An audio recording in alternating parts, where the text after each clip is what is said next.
जनता party हमेशा ही अपने फैसलों से पूरे देश को चौंका देती है। न सिर्फ अपनी पार्टी के कार्यकर्ताओं को बल्कि कांग्रेस को भी झटका देती है। ऐसा ही कुछ एक बार फिर हुआ जब भारतीय जनता पार्टी ने बहुत ही शोरगुल हल्ले गुल्ले के बाद अपना राष्ट्रीय अध्यक्ष चुन लिया। राष्ट्रीय अध्यक्ष चुना गया नितिन नबीन को। नितिन नबीन को बीजेपी ने यह बड़ी और बेहद अहम जिम्मेदारी सौंपी है। हम आपको याद दिला दें कि भारतीय जनता पार्टी को उसके अनुशासन के लिए जाना जाता है। यानी आप ये समझ सकते हैं कि नितिन नबीन के कंधों पर वो जिम्मेदारी है जो अब तक नड्डा निभा रहे थे, यानी कार्यकर्ताओं को एक लाइन में बिठाकर उन्हें खुश रखने की। हालांकि उन्हें कार्यकारी अध्यक्ष बनाया गया है, लेकिन फिर भी ये बेहद खास जिम्मेदारी है और ये बहुत बड़ी बात है। यानी अब तक जब तक बीजेपी कोई नया अध्यक्ष नहीं चुन लेती, तब तक नितिन नबीन ही इस पद पर रहेंगे। सबसे ज्यादा चौंकाने वाली बात तो यह है कि बिहार इलेक्शन भी खत्म हो चुके हैं। ऐसे में 5 बार नीतीश सरकार में मंत्री रहे नितिन नबीन को आखिर क्यों चुना गया? इसके पीछे की वजह क्या है? क्यों बीजेपी ने बिहार से यह चेहरा चुना है? कौन है नितिन नबीन जिन्होंने वसुंधरा राजे सिंधिया और शिवराज सिंह चौहान के सपनों पर पानी फेर दिया? आइए जानते हैं नितिन नबीन के बारे में हर जानकारी। नमस्कार, मेरा नाम है कनुप्रिया सत्तर और आप देख रहे हैं राष्ट्रीय जनभावना। अगर अब तक आपने हमारे चैनल को सब्सक्राइब नहीं किया है तो पहले कर लीजिए। बीजेपी ने बिहार के मंत्री नितिन नबीन को पार्टी का नया कार्यकारी अध्यक्ष बनाया और एक बड़ा सरप्राइज सभी को दिया। इससे न सिर्फ पार्टी के कार्यकर्ता हैरान हैं, बल्कि दूसरी पार्टी भी हैरान है। नितिन नबीन के नाम के ऐलान के बाद से बीजेपी के गढ़ गुजरात में नेता भौचक्के रह गए। एक वजह तो यह भी है कि राजनीतिक हलकों में यह माना जा रहा था कि बीजेपी अध्यक्ष का ऐलान उत्तरायण के पर्व के आसपास होगा, लेकिन बीजेपी ने यूपी में पंकज चौधरी का ऐलान होते ही नए कार्यकारी राष्ट्रीय अध्यक्ष के नाम का ऐलान कर दिया और वो थे 45 साल के नितिन नबीन। नितिन नबीन की ताजपोशी के साथ एक तरफ बीजेपी ने कीर्तिमान बनाए तो दूसरी तरफ पीएम मोदी और अमित शाह की जोड़ी ने यह साबित किया है कि राजनीतिक विश्लेषक चाहे कुछ भी अनुमान लगाते रहें, उनके पास अब भी चौंकाने के लिए कई विकल्प हैं और ये लगातार इस्तेमाल करते रहेंगे। खैर, सबसे पहले तो ये जान लेते हैं कि आखिर नितिन नबीन कौन है जिनके नाम की घोषणा कर बीजेपी ने सभी को चौंकाया है। नितिन नबीन फिलहाल पटना की बांकीपुर विधानसभा सीट से विधायक हैं। बिहार सरकार में वो मंत्री हैं। नबीन साल 2016-19 में बीजेपी युवा मोर्चा के बिहार स्टेट प्रेसिडेंट भी रहे हैं। उन्हें पहली बार नीतीश कुमार की सरकार में 2021 में मंत्री बनाया गया था। नितिन नबीन ने साल 2006 में अपने राजनीतिक जीवन की शुरुआत की थी। ऐसा मान सकते हैं कि उन्हें विरासत में ही ये राजनीति मिल गई थी, क्योंकि उनके पिता नवीन किशोर सिन्हा शुरुआती दौर में कई बार बीजेपी से विधायक रहे और पिता के निधन के बाद नबीन भी उस सीट से लगातार जीत रहे हैं। फिलहाल ये तय नहीं है कि नितिन नबीन कितने दिनों के लिए बीजेपी के राष्ट्रीय अध्यक्ष के पद पर रहेंगे, लेकिन यह भी नहीं कहा जा सकता कि उन्हें हटा दिया जाएगा, क्योंकि कई बार पार्टी किसी शीर्ष नेतृत्व में ऐसे शख्स को जिम्मेदारी सौंपती है जिसके साथ मिलकर उस काम को आसानी से आगे बढ़ाया जा सके और धीरे धीरे वक्त गुजरता जाता है और वही व्यक्ति उस पद पर विद्यमान रहता है। बहरहाल ये तो आने वाला वक्त बताएगा कि नबीन कितने दिनों तक इस पद पर बरकरार रहते हैं। खैर, नितिन नबीन के नाम की कभी चर्चा नहीं थी। ऐसे में जब उन्हें ताजपोशी की गई तो सभी आश्चर्यचकित थे।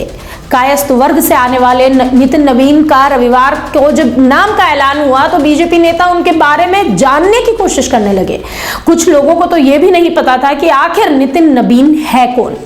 बीजेपी ने संडे को सबसे बड़े पद के लिए एक ऐसा सरप्राइज दिया जिससे कार्यकर्ता नेता सभी भौचक्के रह गए। इससे पहले गुजरात में कई बार बीजेपी चौंका चुकी है, लेकिन नए राष्ट्रीय अध्यक्ष के नाम के ऐलान पर बड़े बड़े नेता शॉक्ड नजर आए।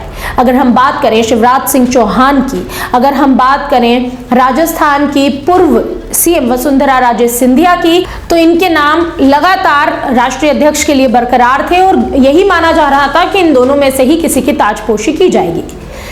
ऐसा भी कहा जा रहा है कि कुछ नेताओं ने तो गूगल पर अपने नए राष्ट्रीय अध्यक्ष के बारे में जानना चाहा, कुछ ने पत्रकारों से जानकारी जुटाई, तो वहीं कुछ अपने बड़े नेताओं को फोन लगाकर नितिन नवीन के बारे में पूछताछ करने लगे। गुजरात बीजेपी के संगठन से जुड़े एक नेता ने तो यह तक कहा कि हम प्रधानमंत्री नरेंद्र मोदी और गृह मंत्री अमित शाह के काम करने की शैली से बहुत अच्छे से परिचित हैं, लेकिन नितिन नवीन का नाम हमारे लिए बेहद सरप्राइजिंग रहा। एक अन्य नेता ने यह भी दावा किया कि नितिन नवीन के ऐलान में भीखू भाई दलसानिया की भूमिका हो सकती है, क्योंकि वो लंबे वक्त से बिहार में संगठन मंत्री हैं। ऐसे में हो सकता है पीएम मोदी और अमित शाह ने उनसे इनपुट लिया हो और दलसानिया, जो कि पहले 15 सालों तक गुजरात बीजेपी संगठन में महामंत्री रह चुके हैं, उनके कहने के बाद ही ये ताजपोशी की गई हो।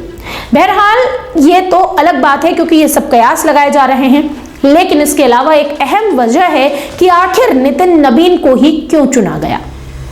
ये तो सभी जानते हैं कि बिहार चुनाव में इस बार बीजेपी ने काफी अच्छा प्रदर्शन किया है।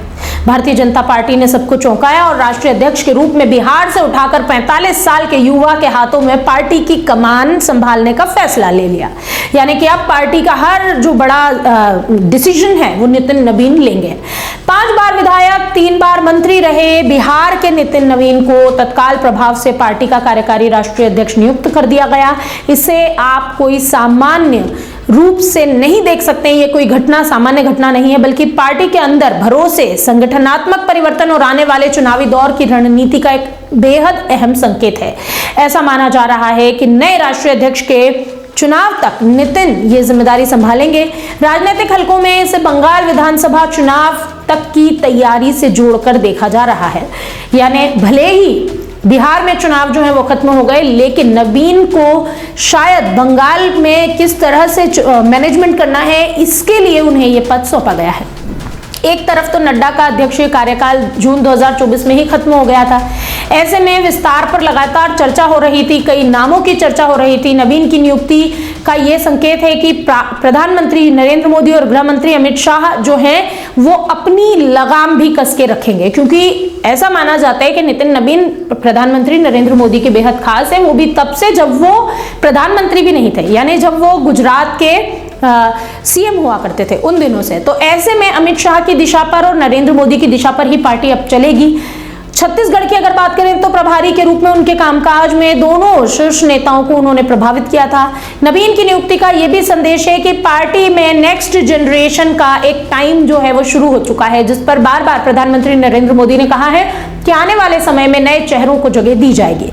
तीसरी पंक्ति के कई नेता अध्यक्ष पद की दौड़ में थे। अहम बात तो यह है कि ऐसा ही कुछ मध्य प्रदेश, राजस्थान और छत्तीसगढ़ के सीएम की घोषणा करते समय भी पार्टी ने किया था। जो तीसरी पंक्ति में बैठे थे उन नेताओं को उठाकर अचानक सीएम बना दिया गया। लोग भी हैरान थे कि आखिर ये है कौन, और ऐसा ही कुछ एक बार फिर से नवीन की नियुक्ति के साथ बीजेपी ने किया है। संघ और बीजेपी के समन्वय की बात भी कही जा रही थी, लेकिन शीर्ष नेतृत्व के बीच नवीन को जिम्मेदारी सौंप दी गई। छत्तीसगढ़ में प्रभारी के रूप में उनकी भूमिका को काफी सराहा गया था। वहां बूथ स्तर का प्रबंधन, संगठन विस्तार, चुनावी तालमेल और उनके फोकस का नतीजा था कि एक निर्णायक जीत सामने आई थी। इसके बाद यह माना जाने लगा कि नितिन नवीन राष्ट्रीय स्तर पर एक संगठन खड़ा करने की क्षमता रखते हैं।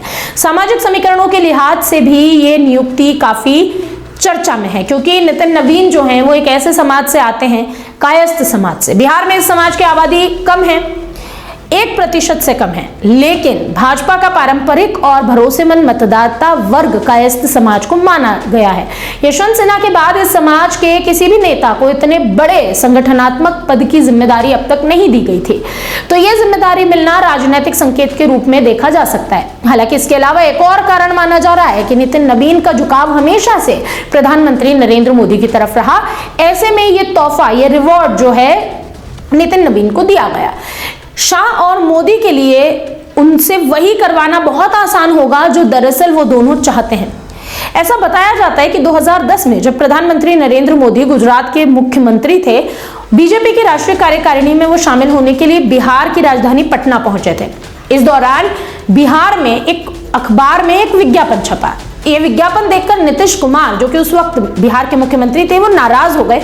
ऐसे नाराज हुए कि उन्होंने डिनर ही कैंसिल कर दिया। इसके बारे में जानकारी आगे दूंगी। दरअसल विज्ञापन में यह दिखाया गया कि गुजरात के मुख्यमंत्री नरेंद्र मोदी और नीतीश कुमार दोनों एक दूसरे का हाथ पकड़े खड़े हैं, और इसमें यह लिखा गया था कि कैसे बाढ़ जैसी आपदा के दौरान गुजरात सरकार ने बिहार सरकार की मदद की थी। इस विज्ञापन के छपने के बाद नीतीश बाबू तो बेहद नाराज हो गए। इतने नाराज हुए कि सीएम नीतीश कुमार ने बीजेपी नेताओं के साथ जो उनका डिनर होने वाला था उसे कैंसिल कर दिया।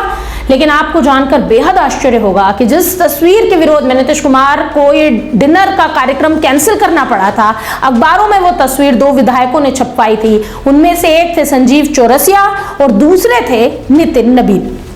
इस तरह से हम ये कह सकते हैं कि जब नरेंद्र मोदी की राष्ट्रीय राजनीति में चर्चा भी नहीं थी, तब से नितिन नबीन का मोदी की तरफ एक अलग ही झुकाव हुआ करता था।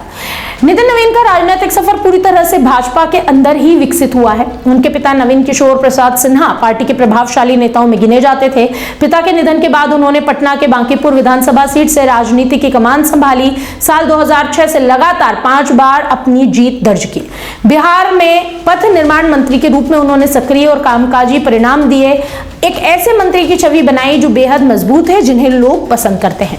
संगठन में भी नितिन को अनुशासित संगठनकर्ता, मजबूत रणनीतिकार और जमीनी स्तर से जुड़े नेता के रूप में जाना जाता है।